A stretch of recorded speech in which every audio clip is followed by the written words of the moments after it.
दोस्तों, कभी आंसू तो कभी खुशी बेची, हम गरीबों ने बेकसी बेची। चंद सांसें खरीदने के लिए हर रोज थोड़ी सी जिंदगी बेची। दोस्तों, इस शायरी की पंक्तियां आज की इस कहानी पर पूरी तरह से लागू होती हैं। एक ऐसा व्यक्ति, एक ऐसा लड़का जिसका सिर्फ इतना सा कसूर कि उसका जन्म होता है एक गरीब परिवार में। गरीब परिवार में जन्म होने से उसका पूरे परिवार की ही कमर टूट जाती है। कमर टूटने का मतलब है उसका आधार ही पूरी तरह से नष्ट हो जाता है। गरीबी के कारण परिवार इतना दुख दर्द में है, परिवार इतना सहमा हुआ है, परिवार के लिए खाना पीना रहना सभी बहुत ही ज़्यादा ऐसा हो गया है कि एक वक्त खाते हैं तो दूसरे वक्त खाने के लिए नहीं है। इसी बीच उसके पिता की, इस लड़के के पिता की, इसका नाम है मोहम्मद अली सिहाब, इसके पिता की बीमारी के कारण मृत्यु हो जाती है। कारण सिर्फ इतना सा रहता है कि आर्थिक स्थिति ठीक नहीं है। लंबे समय तक बीमारी होने के कारण मृत्यु हो जाती है, यानी डेथ हो जाती है। अब माँ अकेली करे तो करे क्या। बेटे को पढ़ाना चाहती है। उसने काफी कोशिश की कि बच्चे को हम अपने साथ रखें, उसको दूर ना करें। काम ढूंढा, अब कारण काम कहां से मिले। गांव का बच्चा था, केरल का बच्चा था, केरल के मलप्पुरम जिले का बच्चा था। यहाँ का एक गांव है, वहां का बच्चा था। पढ़ी लिखी माँ नहीं थी। पढ़े लिखे लोगों को भी आज की इस समय में रोजगार के लिए भटकना पड़ता है, वो तो अशिक्षित महिला थी। बच्चे को उसके पालन पोषण के लिए इतनी परेशान हो गई थी कि अब करे तो क्या करे क्या, कहीं भूखों बच्चा ना मर जाए। माँ को ये डर सताने लगा था। इसके चलते माँ ने अनाथ आश्रम में अपने बच्चे को भेज दिया, मोहम्मद अली को। मोहम्मद अली को जैसे ही बच्चे को वहां भेजा, बच्चा समझदार था।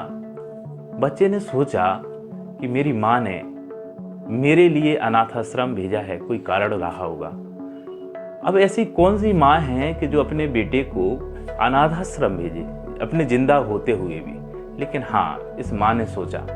उसने इसलिए सोचा क्योंकि बच्चे को वो पढ़ाना चाहती थी, अच्छा उसका पालन पोषण करना चाहती थी, लेकिन मजबूर थी वो गरीबी के कारण।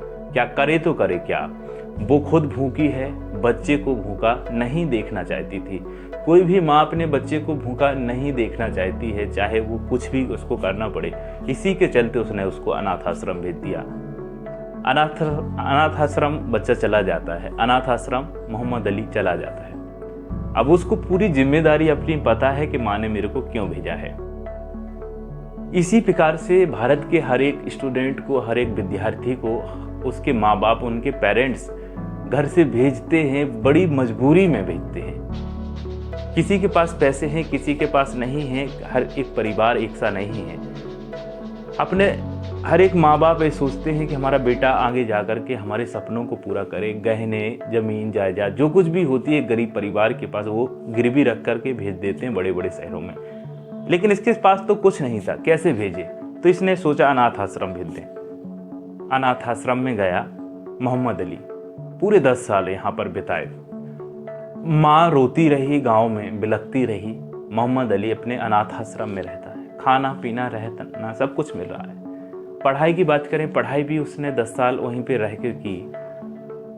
मोहम्मद अली की बात करें, अनाथ आश्रम में रहते हुए इसने 10 साल में बहुत कुछ सीखा। वहाँ से व्यवहार सीखा, वहाँ से रहना, खाना, किस प्रकार से व्यवहार करना, किस प्रकार से एथिक्स को जानना, सभी प्रकार की चीज़ों को जाना।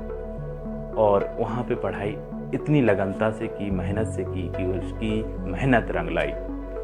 दोस्तों, 21 सरकारी नौकरियों को छुटकारा दिया है, 21 सरकारी नौकरियों को मात दी है, लेकर के छोड़ा है मोहम्मद अली सिहाब ने।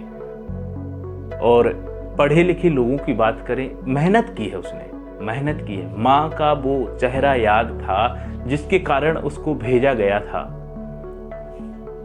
गरीबी के कारण हर एक परिवार की गरीबी जब दूर हो सकती है, जब उसका बेटा शिक्षित होकर के मेहनत करके, बेटा या बेटी मेहनत करके अपने माँ बाप के सपनों को पूरा करे। इसी प्रकार से हर एक माँ बाप की उम्मीद होती है कि उसके बेटा या बेटी उनके सपनों को पूरा करने के लिए बड़े बड़े शहरों में वो भेज देते हैं, क्योंकि इस प्रतियोगी समय में बच्चे को घर पे रह के पढ़ाई करने में कहीं ना कहीं उसको भटकाव हो जाता है। माँ बाप सोचते हैं अब उनके पास रहने खाने के लिए भी कुछ नहीं हो, फिर भी आपके लिए व्यवस्था करके बड़े बड़े शहरों में भेज देते हैं। लेकिन मोहम्मद अली के साथ तो ऐसा कुछ नहीं था जो गिरवी रखा जाए। तो उसके सपनों को, अपनी माँ के सपनों को, अपने पिताजी को जो स्वर्ग से धार गए थे, जिनकी मृत्यु हो गई थी, उनके सपनों को पूरा करने के लिए मोहम्मद अली ने 2011 में यूपीएससी का एग्जाम दिया। तीसरा ये अटेम्प्ट था।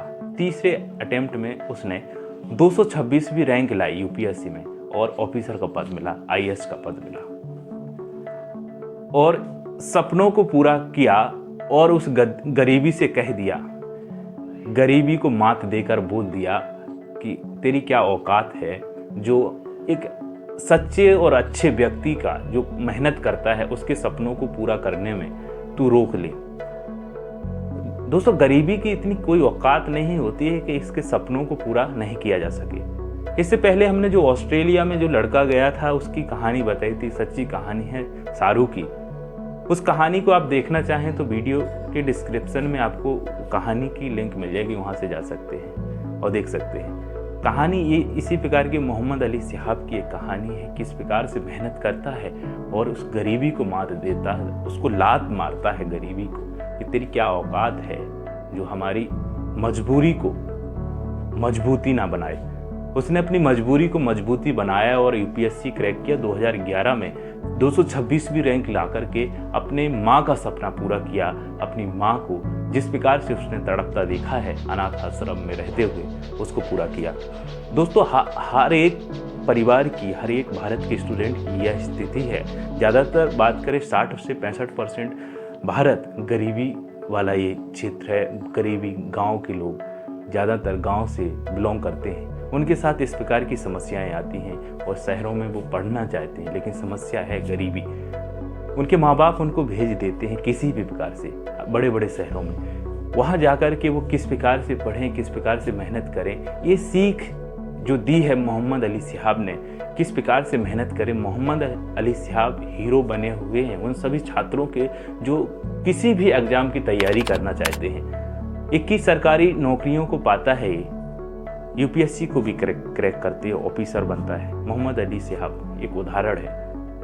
दोस्तों, हम सभी को ये ध्यान रखना चाहिए कि हमारे पेरेंट्स की क्या जिम्मेदारी थी और उन्होंने पूरी जिम्मेदारी निभाई, तो हमारी भी कुछ जिम्मेदारी बनती है जो घर से दूर रहकर। दोस्तों, तो ये कहानी थी मोहम्मद अली सिहाब की, जिसने 2011 में यूपीएससी क्रैक कर अपनी गरीबी को मात देकर, लात देकर उसको साबित कर दिया कि गरीबी कुछ नहीं कर सकती। अगली कहानी में एक नए टॉपिक के साथ मिलेंगे, तब तक के लिए नमस्कार।